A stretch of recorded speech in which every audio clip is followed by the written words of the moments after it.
Hi everyone, today I am going to discuss John Milton under 5 minutes. आज की इस video में जो टॉप इन्फॉर्मेशन है जॉन मिल्टन की उसको डिस्कस करेंगे। स्टार्ट करते हैं। जॉन मिल्टन इंग्लिश लैंग्वेज के पोइट हैं, पोलेमिस्टिक हैं और सिविल सर्वेंट है। पोलेमिस्टिक इंसान वो होता है जो कंट्रोवर्शियल डिबेट के अंदर शामिल होता है, यानी कि बहुत सारी डिबेट्स इन्होंने ऐसी की जो बहुत ज़्यादा कंट्रोवर्शियल थी। इसके अलावा ये सिविल सर्वेंट थे कॉमनवेल्थ डिपार्टमेंट के, जो इंग्लैंड के अंदर मौजूद है, और इसके जो हेड थे वो ओलिवर क्राउमवेल थे।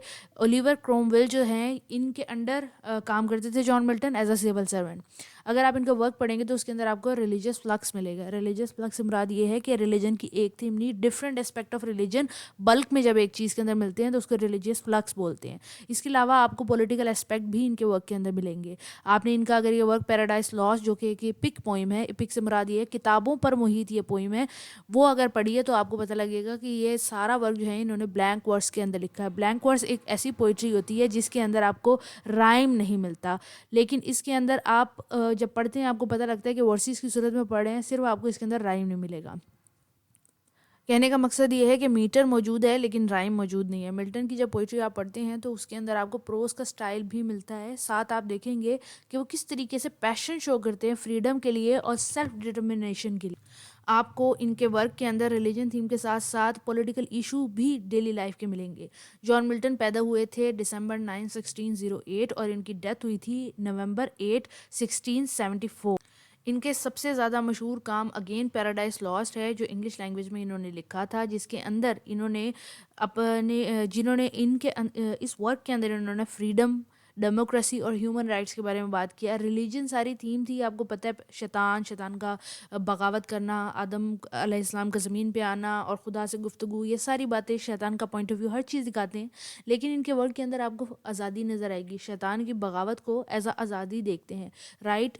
इसके अलावा वो कहते हैं कि गॉड की सुप्रीमेसी को बर्दाश्त नहीं करते, डेमोक्रेसी के बारे में बात करते हैं और ह्यूमन राइट्स के बारे में बात करते हैं, पॉलिटिकल व्यूज़ रखते हैं अपने और पॉलिटिकल राइटिंग भी करते हैं।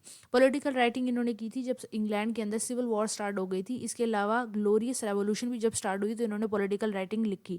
और पॉलिटिकल राइटिंग के अंदर ये किसको सपोर्ट करते थे? ये कॉमनवेल्थ ऑफ इंग्लैंड को सपोर्ट करते थे, उसके लीडर्स को, और उसके जो हेड थे ओलिवर क्रोमवेल, उनको सपोर्ट किया करते थे। इसके अलावा मिल्टन एक ऐसे राइटर हैं जो कि हज़रत ईसा के ऊपर अपना फेथ रखते हुए नज़र आते हैं। याद रखें कि क्रिश्चियनिटी के अंदर भी बहुत सारे सेक्ट्स मिलेंगे और हर सेक्ट के फॉलो करने वाले डिफरेंट तरीके से बाइबल को लेते हैं और डिफरेंट तरीके से क्रिस्ट को लेते हैं। लेकिन जॉन मिल्टन एक ऐसे इंसान हैं जो क्रिस्ट को पर्सनली लेते हैं और दूसरे ऑर्गेनाइज्ड रिलीजन को क्रिटिसाइज़ करते हैं। वो कहने का मकसद ये है कि वो कहते हैं पादरियों से, पोप से क्यों ले रिलीजन, हम तो खुद डायरेक्टली कनेक्ट हो सकते हैं रिलीजन से।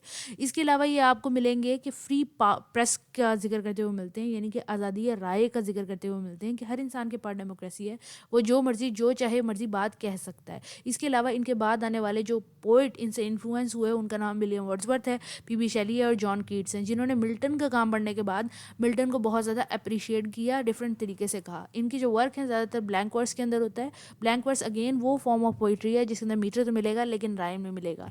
जब हम इनके डिफरेंट वर्क पढ़ते हैं पोइट्री के अलावा हट के, तो इनका जो स्टाइल है वो ग्रैंडियस है, मतलब बहुत बड़ा ग्रैंड स्टाइल में लिखते हैं। किसी भी चीज़ को बयान करना हो तो बहुत ज़्यादा एक्सप्लेनेशन के साथ करते हैं, क्लासिकल रेफरेंस देते हैं। इसके अलावा कंटेक्स्ट जो है वो डिफरेंट इस्तेमाल करते हैं। इनके जब इनका वर्क पढ़ते हैं तो उसमें आपको मेटाफर मिलता है। मेटाफर के अलावा आप इनका वर्क पढ़ेंगे ना, आपको ऐसे नहीं लगेगा कि कोई एमेच्योर लिख रहा है। आपको ग्रीक से, लेटन से, हर्ब्यू से फ्रेजेस, वर्ड्स मिलेंगे, क्योंकि उन्होंने उनको पढ़ा हुआ है तो वो उसको यूज़ करते हैं। इसके अलावा एल्यूजन का इस्तेमाल करते हैं क्लासिकल वर्क से और बाइबल के टेक्स्ट से। इनका जो आपको लैंग्वेज मिलेगी वो थोड़ी पोइटिक और इमोवेटिव मिलेगी, यानी कि इमोशन को प्रोवोक करती हुई मिलेगी।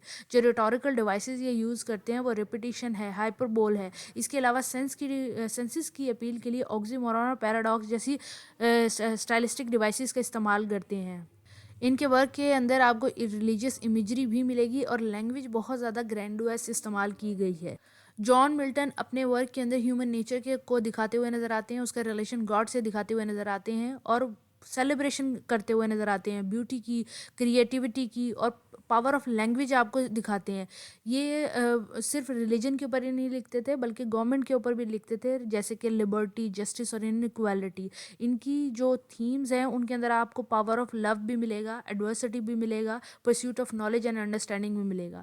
ان کی جو میجر تھیم ہے وہ یہاں پہ لکھی ہوئی ہیں کہ فری ول ورسز ڈٹرمنیشن. اس کے علاوہ nature of good and evil, purpose of life, power of knowledge, relationship between God and man, conflict between freedom and authority, the role of nature in human life and search for truth. اس کے آگے میں نے یہاں پہ out line لکھی ہوئی ہے، ویڈیو کو پاز کر کے آپ پڑھ سکتے ہیں. Thank you.